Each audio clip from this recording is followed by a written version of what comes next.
68세의 정수는 오늘도 어김없이 집안 구석구석을 청소하고 있었다. 남편을 먼저 보내고 아들마저 3년 전 교통사고로 잃은 뒤 그녀에게 남은 건 며느리 지영과 손녀 지우뿐이었다. 청소는 그녀가 텅 빈 마음을 채우는 유일한 방법이었다. 빗자루를 들고 베란다로 향하던 정순의 눈에 검은 쓰레기 봉투가 들어왔다. 며느리가 아침에 내놓은 것이었다. 무심코 봉투를 열어보니 옷가지와 낡은 책들이 뒤섞여 있었다. 그런데 그 사이로 붉은색 표지의 일기장 하나가 보였다. 정수는 본능적으로 그것을 집어들었다. 표지에는 손으로 쓴 글씨가 선명했다. 지우가 태어나던 날. 손녀의 이름이 적혀 있었다. 정순의 가슴이 두근거렸다. 왜 며느리는 이런 소중한 물건을 버린 걸까? 아이가 태어난 날의 기록이라면 평생 간직해도 모자랄 텐데. 뭔가 찝찝한 느낌이 들었다. 정수는 주위를 둘러봤다. 며느리는 마침 장을 보러 나가고 없었다. 그녀는 일기장을 품에 감추고 자신의 방으로 향했다. 방문을 잠그고 침대에 앉아 일기장을 펼쳤다. 첫 페이지부터 며느리의 필체가 가득했다. 날짜는 8년 전 지우가 태어나기 직전의 날들이었다. 정수는 안경을 고쳐 쓰고 천천히 읽기 시작했다. 일기는 임신 중에 불안한 심정으로 시작됐다. 입덧이 심했던 이야기, 배가 불러오는 것이 신기했던 순간들. 하지만 몇 장을 넘기자 정순의 얼굴이 굳어졌다. 문장 하나하나가 이상했다. 며느리는 아들 준호에 대한 이야기를 거의 하지 않았다. 대신 그 사람, 그분이라는 애매한 표현만 반복됐다. 정수는 불안한 마음으로 페이지를 넘겼다. 그리고 중간쯤에서 멈췄다. 한 문장이 눈에 박혔다. 민수 오빠에게 너무 미안하다. 하지만 이 아이는 내 전부다. 이 아이만은 지켜야 한다. 정순의 손이 떨렸다. 민수? 그게 누구지? 아들의 이름은 준호였다. 정수는 일기장을 덮었다 다시 펼쳤다. 글자가 흔들려 보였다. 정수는 거실로 나가 소파에 주저앉았다. 머릿속이 복잡했다. 혹시 며느리가 결혼 전에 다른 남자와 사귄 건 아닐까? 아니면 더 심각한 일이 있었던 걸까? 정수는 손녀 지우의 얼굴을 떠올렸다. 큰 눈, 오똑한 코, 하얀 피부. 사실 정수는 지우가 아들을 닮지 않았다고 생각한 적이 여러 번 있었다. 하지만 며느리를 닮았겠거니 하고 넘겼다. 그런데 이제 보니 며느리와도 닮은 점이 많지 않았다. 정수는 가슴이 철렁 내려앉았다. 설마 손녀가 아들의 친자식이 아니란 말인가? 그녀는 다시 방으로 들어가 일기장을 꺼냈다. 진실을 알아야 했다. 이 불안한 마음을 그대로 둘 수는 없었다. 정수는 밤새 일기장을 읽었다. 며느리 지연의 글은 점점 더 절박해졌다. 임신 7개월째 되던 날의 일기에는 이런 문장이 있었다. 민수 오빠는 결국 연락을 끊었다. 전화를 받지 않는다. 문자도 읽지 않는다. 나는 이제 어떻게 해야 하나. 뱃속의 아이는 자라고 있는데. 정순의 손이 부들부들 떨렸다. 민수라는 남자가 며느리를 임신시키고 도망친 것이었다. 그렇다면 손녀 지우는 정말 아들 준호의 자식이 아니란 말인가? 정수는 일기장을 힘껏 움켜쥐었다. 분노가 치밀어 올랐다. 며느리는 거짓말을 한 것이다. 아들을 속인 것이다. 그리고 자신까지 속인 것이다. 다음 페이지를 넘기자 더 충격적인 내용이 나왔다. 준호가 모든 걸 알고도 나를 받아주겠다고 했다. 아이까지 자기 자식으로 키우겠다고 했다. 눈물이 났다. 이렇게 착한 사람이 세상에 또 있을까?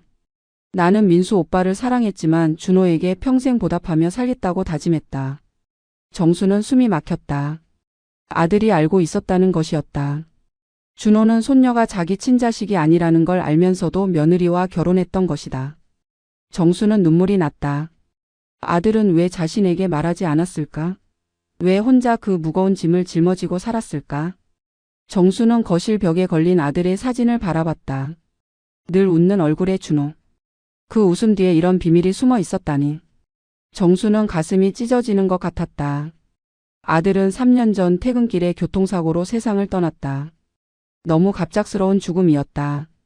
정수는 아들의 장례를 치르며 며느리와 손녀를 꼭 지켜주겠다고 다짐했었다. 아들이 사랑한 가족이니까. 하지만 지금 이 일기장을 보니 모든 게 거짓말처럼 느껴졌다. 며느리는 아들을 진심으로 사랑한 게 아니었다. 그저 도망친 남자 대신 붙잡은 구명줄이었을 뿐이었다. 정수는 일기장의 마지막 페이지를 펼쳤다. 지우가 태어난 날의 기록이었다. 오늘 지우를 낳았다. 작고 예쁜 내 딸. 민수 오빠를 닮았다. 눈과 코가 똑같다. 준호는 아무 말 없이 지우를 안아줬다. 미안하고 고맙다. 나는 이제 이 아이의 엄마로만 살겠다. 과거는 묻겠다. 정수는 일기장을 덮고 고개를 떨궜다. 모든 게 명확해졌다. 손녀 지우는 민수라는 남자의 딸이었다. 아들 준호와는 한 방울의 피도 섞이지 않은 남의 자식이었다. 정수는 눈물을 닦으며 일어섰다. 이제 어떻게 해야 할지 결정해야 했다. 며느리를 추궁할 것인가 아니면 모른 척할 것인가. 하지만 정수는 알고 있었다. 자신은 절대 이 비밀을 그냥 넘길 수 없다는 것을. 며칠 동안 정수는 며느리와 손녀를 피했다. 같은 공간에 있어도 눈을 마주치지 않았고 말도 최소한으로만 했다. 며느리 지연은 시어머니의 이상한 태도를 눈치챘지만 감히 물어보지 못했다. 정수는 밤마다 일기장을 꺼내 읽고 또 읽었다. 읽을수록 분노와 배신감이 커졌다. 하지만 동시에 혼란스러웠다. 손녀 지우는 지난 8년 동안 자신이 키우고 사랑한 아이였다. 첫걸음을 뗄 때 박수 쳐줬고 유치원에 보낼 때 손을 잡아줬고 아플 때 간호했던 그 아이였다. 피가 섞이지 않았다는 이유로 그 모든 시간이 거짓이 되는 걸까? 정수는 지우를 관찰하기 시작했다. 아이는 여느 때처럼 밝게 웃으며 학교에 갔다 왔다. 숙제를 하고 TV를 보고 할머니에게 안겼다. 하지만 정순의 눈에는 이제 모든 게 다르게 보였다. 지우의 웃는 얼굴이 낯설었다. 저 웃음 뒤에 숨겨진 진실을 아이는 알까? 아니, 알 리 없었다. 지우는 준호를 아빠라고 부르며 자랐다. 아빠 사진 앞에서 기도하고 아빠 생일이면 케이크를 차려놓고 울었다. 하지만 그 아빠는 진짜 아빠가 아니었다. 친아빠는 민수라는 낯선 남자였다. 정수는 지우를 볼 때마다 가슴이 미어졌다. 어느 날 저녁 지우가 정순에게 다가왔다. 아이는 할머니 무릎에 앉으며 말했다. 학교에서 가족 그리기 숙제가 나왔다고. 아이는 그림을 펼쳐 보였다. 하늘나라에 있는 아빠, 엄마, 할머니 그리고 자신. 4명이 손을 잡고 웃고 있는 그림이었다. 정수는 그림을 받아들고 눈물을 참았다. 지우는 순수했다. 자신이 이 가족의 일부라고 믿고 있었다. 하지만 진실은 달랐다. 저 아빠는 친아빠가 아니었다. 정수는 그림을 내려놓고 지우를 꼭 안았다. 아이는 할머니의 품에서 제잘거렸다. 정수는 아무 대꾸도 하지 못했다. 목이 메어서 말이 나오지 않았다. 밤에 정수는 다시 일기장을 펼쳤다. 이번엔 며느리가 민수에 대해 쓴 부분을 집중적으로 읽었다. 민수 오빠는 키가 크고 목소리가 좋았다. 나는 그의 모든 게 좋았다. 우리는 인연을 사귀었다. 결혼 이야기도 나왔다. 하지만 내가 임신을 알리자 그는 돌변했다. 책임질 수 없다고 했다. 자기는 아직 준비가 안 됐다고 했다. 나는 무릎 꿇고 빌었지만 소용없었다. 정수는 이를 갈았다. 민수라는 남자가 얼마나 비겁한 인간인지 알 것 같았다. 그는 여자를 임신시키고 도망친 쓰레기였다. 그런 놈의 피를 받은 아이가 지금 이 집에서 자라고 있었다. 정수는 손녀를 다시 봤다.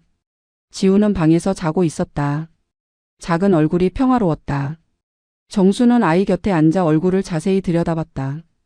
큰 눈, 오똑한 코, 긴 속눈썹. 정수는 인정할 수밖에 없었다. 지우는 아들 준호를 전혀 닮지 않았다. 준호는 눈이 작고 코가 낮았다. 하지만 지우는 달랐다. 이제 정수는 알았다. 저 얼굴은 민수라는 남자의 얼굴이었다. 정수는 자리에서 일어났다. 더 이상 참을 수 없었다. 진실을 확인해야 했다. 그래야 이 지옥 같은 불안에서 벗어날 수 있었다. 정수는 며느리 지연에 대해 조사하기 시작했다. 먼저 지연의 휴대폰을 노렸다. 며느리가 샤워하는 사이 거실 소파에 놓인 휴대폰을 집어들었다. 다행히 잠금이 풀려 있었다. 정수는 서둘러 사진첩을 열었다. 최근 사진들은 대부분 지우의 사진이었다. 학교 행사, 생일 파티, 일상 사진들. 하지만 정수는 더 과거로 올라갔다. 8년 전, 10년 전의 사진들을 뒤졌다. 그리고 결혼 전의 사진들을 발견했다. 지연은 당시 훨씬 어리고 밝아 보였다. 사진 속에는 한 남자가 자주 등장했다. 키가 크고 잘생긴 남자였다. 두 사람은 어깨를 나란히 하고 웃고 있었다. 정수는 그 남자의 얼굴을 확대해서 봤다. 큰 눈, 오똑한 코. 순간 정순의 심장이 멈췄다. 그 남자의 얼굴이 손녀 지우와 똑같았던 것이다. 눈매, 코의 각도, 심지어 웃을 때의 표정까지. 정수는 휴대폰을 떨어뜨릴 뻔했다. 이 남자가 바로 민수였다. 지우의 친아버지였다. 정수는 사진을 더 찾아봤다.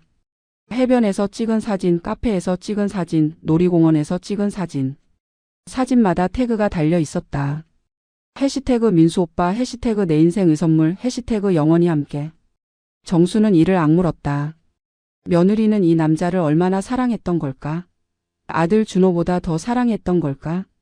정수는 샤워실에서 물소리가 들리자 서둘러 휴대폰을 제자리에 놓았다. 며느리가 나왔을 때 정수는 태연한 척 TV를 보고 있었다. 하지만 머릿속은 복잡했다. 이제 확실해졌다.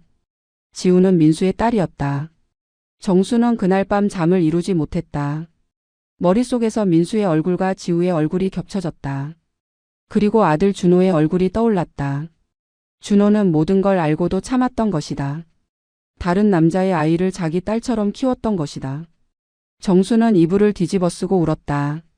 아들이 너무 불쌍했다. 그리고 자신이 너무 분했다. 다음 날 정수는 며느리의 방을 뒤졌다.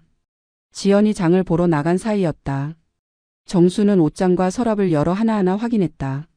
오래된 편지나 사진이 더 있을 것 같았다. 그리고 서랍 깊숙한 곳에서 낡은 봉투 하나를 발견했다. 봉투 안에는 편지와 사진이 들어 있었다. 편지는 민수가 지연에게 쓴 것이었다. 지연아, 미안해. 나는 아직 준비가 안 됐어. 너를 사랑하지만 아이를 키울 자신은 없어. 용서해줘. 행복하게 살아. 정수는 편지를 구겨버리고 싶었다. 이 비겁한 놈. 사랑한다면서 여자를 버린 쓰레기. 정수는 편지를 다시 봉투에 넣고 서랍을 닫았다. 이제 모든 퍼즐이 맞춰졌다. 며느리는 민수에게 버림받고 아들 준호에게 매달렸던 것이다. 정수는 거울 앞에 섰다. 68세의 주름진 얼굴이 비쳤다. 정수는 자신에게 물었다. 이제 어떻게 할 것인가? 며느리를 쫓아낼 것인가? 손녀와 인연을 끊을 것인가? 아니면 모른 척하고 살 것인가? 정수는 답을 내릴 수 없었다. 하지만 한 가지는 확실했다. 더 이상 이 의심 속에서 살 수는 없다는 것. 정수는 결심했다. 과학적으로 확인하겠다고. 유전자 검사를 받겠다고. 그래야 이 지옥에서 벗어날 수 있을 것 같았다. 정수는 인터넷을 검색했다. 유전자 검사, 친자 확인, DNA 검사. 화면에는 수많은 병원과 검사 기관이 나왔다. 정수는 손가락을 떨며 한 곳에 전화를 걸었다. 상담원이 친절하게 설명했다. 검사는 간단하다고 했다. 머리카락이나 구강 점막 샘플만 있으면 된다고 했다. 결과는 일주일 내에 나온다고 했다. 정수는 전화를 끊고 손녀 지우의 방으로 갔다. 지우는 학교에 가고 없었다. 정수는 지우의 빗을 집어들었다. 빗에는 머리카락 몇 가닥이 걸려 있었다. 정수는 조심스럽게 머리카락을 빼내 작은 봉투에 넣었다. 손이 떨렸다. 이게 맞는 걸까? 하지만 정수는 멈출 수 없었다. 다음으로 정수는 아들 준호의 유품을 꺼냈다. 3년 전 교통사고로 죽은 아들의 물건들이었다. 온 시계, 지갑, 그리고 칫솔. 정수는 칫솔을 집어들었다. 아들이 쓰던 칫솔이었다. 여기에 아들의 DNA가 남아있을 것이었다. 정수는 칫솔도 봉투에 넣었다. 이제 준비는 끝났다. 정수는 외출복을 챙겨 입고 집을 나섰다. 며느리에게는 친구를 만나러 간다고 둘러댔다. 정수는 버스를 타고 시내로 향했다. 검사 기관은 조용한 빌딩 안에 있었다. 정수는 접수대에 샘플을 제출했다. 직원은 서류를 작성하게 했다. 검사 목적, 관계, 연락처. 정수는 떨리는 손으로 칸을 채웠다. 일주일이 지옥처럼 길었다. 정수는 밤낮으로 불안했다. 식사도 제대로 못했고 잠도 설쳤다. 며느리와 손녀를 볼 때마다 가슴이 터질 것 같았다. 하지만 정수는 아무 내색도 하지 않았다. 그저 결과를 기다렸다. 그리고 마침내 일주일째 되는 날 검사 기관에서 전화가 왔다. 결과가 나왔다고 했다. 정수는 떨리는 다리를 이끌고 다시 그 빌딩으로 향했다. 접수대에서 봉투를 받았다. 봉투는 무겁게 느껴졌다. 정수는 근처 카페에 앉아 봉투를 뜯었다. 서류가 나왔다. 복잡한 숫자와 그래프가 가득했다. 하지만 마지막 줄은 명확했다. 부자관계 일치 가능성 0.01%. 부자관계 불일치. 정순의 눈앞이 깜깜해졌다. 정수는 서류를 꽉 쥐었다. 공식적으로 확인됐다. 손녀 지우는 아들 준호의 친자식이 아니었다. 단 한 방울의 피도 섞이지 않은 남의 자식이었다. 정수는 카페 테이블에 머리를 묻었다. 눈물이 쏟아졌다. 주변 사람들이 쳐다봤지만 정수는 신경 쓰지 않았다. 세상이 무너지는 것 같았다. 8년 동안 손녀라고 믿고 사랑했던 아이가 사실은 남의 자식이었다. 며느리는 거짓말쟁이였다. 아들 준호만 순진하게 속아서 평생을 바쳤던 것이다. 정수는 주먹으로 테이블을 쳤다. 분노가 치밀어 올랐다. 당장 집으로 가서 며느리를 쫓아내고 싶었다. 하지만 정수는 자리에서 일어나지 못했다. 다리에 힘이 없었다. 정수는 서류를 다시 펼쳤다. 0.01%.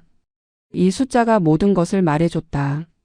아들 준호는 지우의 아빠가 아니었다. 지우는 민수라는 낯선 남자의 딸이었다. 정수는 눈을 감았다. 머릿속에 지우의 웃는 얼굴이 떠올랐다. 할머니라고 부르며 안기던 그 아이. 하지만 이제 그 아이는 정순에게 아무것도 아니었다. 법적으로도 혈연적으로도 남이었다. 정수는 서류를 가방에 넣고 카페를 나섰다. 집으로 돌아가는 길이 끝없이 멀게 느껴졌다. 정수는 알고 있었다. 이제 며느리와 대면해야 한다는 것을. 그리고 그 대면은 모든 것을 바꿀 것이라는 것을. 정수는 집에 도착해서도 한참 동안 현관 앞에 서 있었다. 문을 열면 모든 게 바뀔 것이었다. 하지만 정수는 더 이상 물러설 수 없었다. 문을 열고 들어가자 며느리 지연이 저녁 준비를 하고 있었다. 지연은 밝게 웃으며 인사했다. 어머니 오셨냐고. 저녁 곧 차릴게요라고. 정수는 대꾸하지 않았다. 그저 지연을 빤히 쳐다봤다. 지연의 웃음이 어색하게 굳었다. 정수는 가방에서 서류를 꺼냈다. 그리고 식탁 위에 탁 내려놓았다. 지연은 서류를 보고 얼굴이 하얗게 질렸다. 무슨 서류인지 금방 알아챈 것 같았다. 정수는 낮고 차가운 목소리로 물었다. 지우 아빠가 누구냐고. 진짜 아빠가 누구냐고. 지연은 입술을 떨었다. 어머니 그게 무슨 말씀이냐고. 정수는 손을 들어 말을 막았다. 거짓말하지 말라고. 이미 다 알고 있다고. 정수는 서류를 밀어 보였다. DNA 검사 결과였다. 부자관계 불일치. 지연은 서류를 보고 그 자리에 주저앉았다. 무릎이 꺾였다. 지연의 얼굴에서 핏기가 싹 빠졌다. 입술이 파르르 떨렸다. 눈에서 눈물이 주르륵 흘러내렸다. 정수는 그런 며느리를 내려다보며 차갑게 말했다. 민수가 누구냐고. 왜 우리 준호를 속였냐고. 왜 나까지 속이고 살았냐고. 지연은 바닥에 엎드려 울기 시작했다. 용서해달라고 했다. 자신도 어쩔 수 없었다고 했다. 정수는 팔짱을 끼고 지연을 바라봤다. 지연은 떨리는 목소리로 모든 것을 털어놓기 시작했다. 민수는 자신의 첫사랑이었다고. 인연을 사귀었고 결혼 이야기까지 나왔다고. 하지만 임신 사실을 알리자 민수는 도망쳤다고. 전화를 끊고 연락을 차단했다고. 지연은 혼자 남겨졌고 뱃속의 아이를 어떻게 해야 할지 몰랐다고. 그때 준호가 나타났다고. 모든 걸 알면서도 자신을 받아주겠다고 했다고. 아이까지 책임지겠다고 했다고. 지연은 바닥에 머리를 조아리며 계속 울었다. 자신은 준호에게 평생 감사하며 살았다고. 좋은 아내가 되려고 노력했다고. 하지만 정수는 믿을 수 없었다. 며느리가 진심으로 아들을 사랑했다면 이런 거짓말을 할 수 있었을까? 정수는 손녀 지우가 민수를 닮았다는 일기 내용을 떠올렸다. 며느리는 지우를 볼 때마다 민수를 생각했을 것이다. 그렇다면 준호는? 아들은 그 사실을 알면서도 지우를 자기 딸처럼 키웠다. 정수는 눈물이 났다. 아들이 너무 불쌍했다. 너무 착했다. 그래서 이용당했다. 정수는 지연에게 물었다. 준호는 언제 알았느냐고. 결혼 전에 알았느냐고. 지연은 고개를 끄덕였다. 임신 사실을 알고 민수가 도망친 직후에 털어놨다고. 준호는 하루 종일 고민하더니 다음날 자신을 찾아왔다고. 그리고 결혼하자고 했다고. 아이는 자기가 키우겠다고 했다고. 지연은 처음엔 믿을 수 없었다고. 하지만 준호는 진심이었다고. 결혼하고 지우가 태어나고 준호는 한 번도 지우를 남의 자식 취급하지 않았다고. 진짜 딸처럼 사랑했다고. 정수는 고개를 돌렸다. 아들의 사랑이 너무 크고 무거웠다. 그 사랑을 며느리는 받을 자격이 있었을까? 정수는 소파에 앉아 머리를 감쌌다. 지연은 여전히 바닥에 엎드려 있었다. 집안은 침묵으로 가득했다. 정수는 며느리에게 더 물었다. 왜 일기장을 버렸느냐고. 왜 지금 진실을 숨기려 했느냐고. 지연은 고개를 들었다.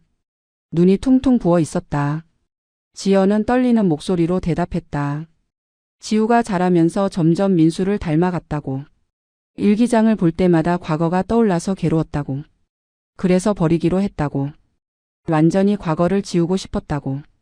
하지만 결국 들통났다. 정수는 쓴 웃음을 지었다. 하늘이 다 보고 있었던 것이다. 정수는 일어나 창밖을 바라봤다. 석양이 지고 있었다. 붉은 하늘이 마치 피처럼 보였다. 정수는 지연에게 물었다. 민수는 지금 어디 있느냐고. 연락하고 지내느냐고. 지연은 고개를 저었다. 민수는 8년 전 이후로 단 한 번도 연락하지 않았다고. 자신도 연락하지 않았다고. 민수는 아마 결혼해서 잘 살고 있을 거라고. 자기 딸이 세상에 있다는 것도 모를 거라고. 정수는 주먹을 쥐었다. 그 비겁한 놈. 자기 씨를 뿌려놓고 도망친 쓰레기. 그런 놈의 피를 받은 아이가 지금 순수하게 자라고 있었다. 정수는 지연을 돌아봤다. 며느리는 바닥에 주저앉은 채 울고 있었다. 정수는 물었다. 지우는 아느냐고. 자기가 준호의 친딸이 아니라는 걸 아느냐고. 지연은 고개를 저었다. 절대 모른다고. 지우는 준호를 친아빠로 알고 있다고. 그리고 평생 그렇게 알고 살 거라고. 정수는 한숨을 쉬었다. 지우는 순수했다. 아무것도 모르는 채 할아버지 사진 앞에서 기도하고 할머니를 사랑하며 자라고 있었다. 그 아이에게 진실을 말하면 어떻게 될까? 아이의 세상이 무너질 것이다. 정수는 눈을 감았다. 너무 복잡했다. 정수는 며느리에게 말했다. 당장 짐 싸서 나가라고. 더 이상 이 집에 있을 자격이 없다고. 지연은 울부짖었다. 제발 한 번만 용서해달라고. 지우 때문에라도 쫓아내지 말아달라고. 정수는 냉정하게 말했다. 지우는 우리 집안 사람이 아니라고. 남의 자식이라고.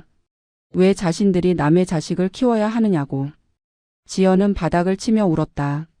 준호는 끝까지 지우를 사랑했다고. 죽기 직전까지 지우 이야기만 했다고. 제발 준호의 뜻을 생각해달라고. 정수는 귀를 막고 싶었다. 아들의 이름을 꺼내지 말라고 소리치고 싶었다. 하지만 정수는 말을 멈췄다. 갑자기 아들 준호의 얼굴이 떠올랐다. 3년 전 장례식장에서 본 아들의 마지막 모습. 관 속에 누운 준호는 평화로워 보였다. 그때 지연과 지우가 관 앞에서 통곡했었다. 지우는 아빠라고 부르며 깨워보려고 했었다. 정수는 그 모습을 보며 가슴이 찢어졌었다. 그런데 그게 다 거짓이었단 말인가? 아니, 지우의 눈물은 진짜였다. 아이는 진심으로 아빠를 사랑했다. 준호도 진심으로 지우를 사랑했다. 피는 안 섞였지만 사랑은 진짜였다. 정수는 혼란스러웠다. 대체 무엇이 진실이고 무엇이 거짓인가? 그날 밤 정수는 잠을 이룰 수 없었다. 며느리는 방에 들어가 문을 잠그고 나오지 않았다. 집 안은 무거운 침묵에 잠겼다. 정수는 거실을 서성이다가 아들 준호의 유품 상자를 꺼냈다. 3년 전 정리했던 상자였다. 먼지가 쌓여 있었다. 정수는 상자를 열었다. 아들의 옷, 시계, 지갑 그리고 편지들이 나왔다. 정수는 편지 묶음을 집어들었다. 대부분 회사 관련 서류였다. 하지만 그 사이에 손으로 쓴 편지 한 장이 끼어 있었다. 봉투에는 엄마에게라고 적혀 있었다. 정수는 손이 떨렸다. 이 편지를 본 기억이 없었다. 아들은 언제 이걸 썼을까? 정수는 조심스럽게 봉투를 뜯었다. 편지지가 나왔다. 아들의 필체였다. 정수는 안경을 쓰고 읽기 시작했다. 엄마, 이 편지를 읽고 계시다면 아마 제가 세상을 떠난 후일 겁니다. 갑자기 이런 편지를 써서 죄송해요. 하지만 꼭 전하고 싶은 말이 있어서 펜을 들었습니다. 정순의 눈에서 눈물이 흘렀다. 아들은 자신이 일찍 죽을 거라는 걸 알았던 걸까? 편지는 계속됐다. 엄마, 저는 지연이와 지우를 너무 사랑합니다. 지우가 제 친자식이 아니라는 걸 엄마도 언젠가 알게 될 수 있을 것 같아요. 그래서 이 편지를 남깁니다. 지우는 제 딸입니다. 피가 안 섞였어도 제 딸이에요. 제가 지우를 처음 안았을 때 느꼈어요. 이 아이는 내가 평생 지켜야 할 아이라고. 지연이도 마찬가지예요. 지연이는 힘든 상황에서 용기 있게 아이를 낳았어요. 저는 그런 지연이가 존경스러웠어요. 정수는 편지를 쥔 손이 떨렸다. 아들의 마음이 편지를 통해 전해졌다. 편지의 다음 부분이 더 중요했다. 엄마, 제가 없어진 후에도 지연이와 지우를 지켜주세요. 두 사람은 제 가족이에요. 제가 선택한 가족이에요. 혈연이 가족의 전부는 아니잖아요. 사랑이 가족을 만드는 거라고 생각해요. 저는 지우를 사랑하고 지연이를 사랑합니다. 그게 전부예요. 엄마도 제 마음을 이해해 주셨으면 좋겠어요. 두 사람을 미워하지 말아주세요. 제발 부탁드려요. 정수는 편지를 가슴에 안았다. 아들의 목소리가 들리는 것 같았다. 엄마, 제발요. 정수는 소리 내어 울었다. 마지막 문장이 남아 있었다. 엄마, 저는 행복했어요. 지연이와 지우 덕분에 정말 행복했어요. 후회 없어요. 엄마도 행복하세요. 그리고 제 가족을 사랑해 주세요. 사랑하는 아들 준호 올림. 정수는 편지를 내려놓고 두 손으로 얼굴을 가렸다. 눈물이 멈추지 않았다. 아들은 알고 있었다. 자신이 떠난 후 어떤 일이 벌어질지. 그래서 이 편지를 남긴 것이다. 아들의 마지막 부탁이었다. 정수는 편지를 다시 펼쳐 읽고 또 읽었다. 밤새도록 읽었다. 그리고 어느새 동이 트고 있었다. 다음 날 아침 정수는 일찍 일어나 부엌으로 갔다. 며느리는 아직 방에서 나오지 않았다. 정수는 쌀을 씻고 반찬을 꺼냈다. 된장찌개를 끓이고 계란을 부쳤다. 김치를 담고 밥상을 차렸다. 3명이 먹을 분량이었다. 정수는 며느리 방문을 두드렸다. 나와서 밥 먹으라고 했다. 안에서 아무 대답이 없었다. 정수는 다시 두드렸다. 지연아, 나와. 한참 후에 문이 열렸다. 며느리의 얼굴은 퉁퉁 부어 있었다. 밤새 온 것 같았다. 두 사람은 마주 앉아 밥을 먹었다. 아무 말도 없었다. 숟가락 소리만 들렸다. 정수는 며느리의 그릇에 반찬을 올려줬다. 지연은 놀란 듯 정순을 봤다. 정수는 담담하게 말했다. 어젯밤 준호가 남긴 편지를 읽었다고. 준호의 마지막 부탁을 들었다고. 그래서 생각을 다시 하게 됐다고. 지연의 눈에서 눈물이 왈칵 쏟아졌다. 정수는 손을 들어 지연의 눈물을 닦아줬다. 그리고 말했다. 자신도 잘못 생각했다고. 피가 다는 아니라고. 사랑도 가족을 만든다고. 정수는 계속 말했다. 준호가 지우를 사랑한 건 진심이었다고. 지연도 준호를 사랑했을 거라고 믿는다고. 물론 처음엔 구원자로 시작했을지 몰라도 세월이 흐르며 진짜 부부가 됐을 거라고. 지연은 고개를 끄덕이며 울었다. 맞다고, 준호를 정말 사랑했다고. 처음엔 미안함과 고마움이었지만 시간이 지나며 진심으로 사랑하게 됐다고. 준호만큼 좋은 사람은 없었다고. 정수는 고개를 끄덕였다. 알겠다고. 이제 과거는 묻자고. 중요한 건 앞으로라고. 정수는 며느리에게 말했다. 지우에게는 절대 이 사실을 말하지 말자고. 지우는 준호의 딸로 평생 살게 하자고. 그게 아이를 위해서도 준호를 위해서도 맞다고. 지연은 감격해서 정순의 손을 잡았다. 어머니, 정말 감사하다고. 평생 은혜를 갚겠다고. 정수는 손을 꼭 잡아줬다. 그리고 말했다. 이제 그만 울라고. 앞으로 잘 살자고. 우리 셋이서 잘 살자고. 두 사람은 한참 동안 손을 잡고 있었다. 창밖으로 아침 햇살이 들어왔다. 따뜻한 빛이었다. 오후에 학교에서 지우가 돌아왔다. 아이는 현관문을 열며 큰 소리로 외쳤다. 할머니 왔어요. 엄마 왔어요. 지우는 가방을 던지고 정순에게 달려왔다. 정순은 손녀를 꼭 안아줬다. 품에 안긴 지우는 따뜻했다. 살아 있었다. 숨쉬고 있었다. 이 아이는 피는 안 섞였지만 분명 자신의 손녀였다. 8년을 함께 산 시간이 거짓일 수는 없었다. 정수는 지우의 머리를 쓰다듬었다. 그리고 속으로 말했다. 넌 내 손녀야. 그게 다야. 피가 섞였든 안 섞였든 내가 내 손녀라는 건 변하지 않아. 그날 밤 정수는 다시 며느리의 일기장을 꺼냈다. 쓰레기 봉투에서 주운 그 일기장. 모든 일의 시작이었다. 정수는 일기장을 천천히 넘겼다. 며느리의 불안, 두려움, 미안함이 페이지마다 묻어났다. 민수에 대한 사랑과 배신, 준호에 대한 고마움과 미안함, 그리고 지우에 대한 절절한 모성애. 정수는 이제 이해할 수 있었다. 며느리도 피해자였다. 사랑한 남자에게 버림받고 혼자 아이를 떠안은 여자. 그 여자를 구원한 건 아들 준호였다. 준호는 천사 같은 남자였다. 정수는 일기장의 마지막 페이지를 펼쳤다.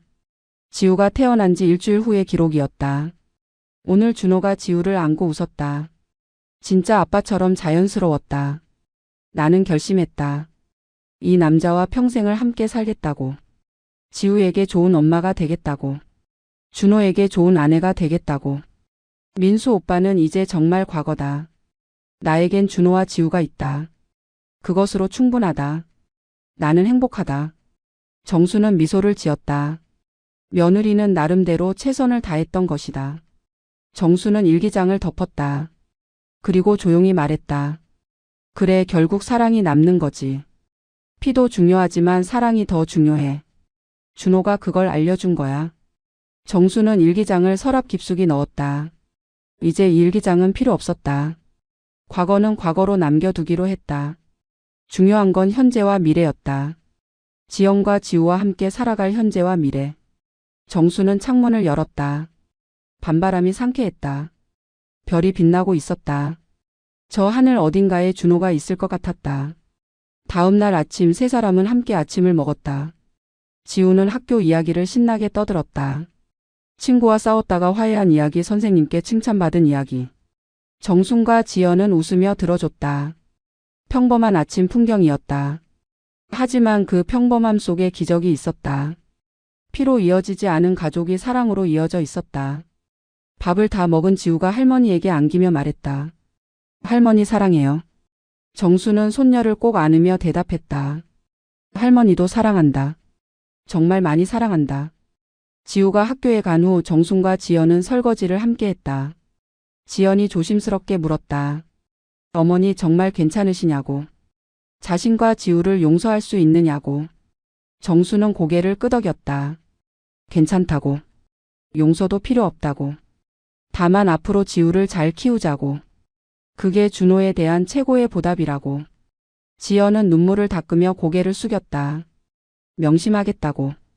평생 감사하며 살겠다고. 정수는 며느리의 어깨를 다독였다. 그리고 창밖을 바라봤다. 저 멀리 아이들이 뛰어노는 소리가 들렸다. 지우의 웃음소리가 섞여 있었다. 정수는 미소 지었다. 이제 괜찮을 것 같았다. 모든 게 괜찮을 것 같았다.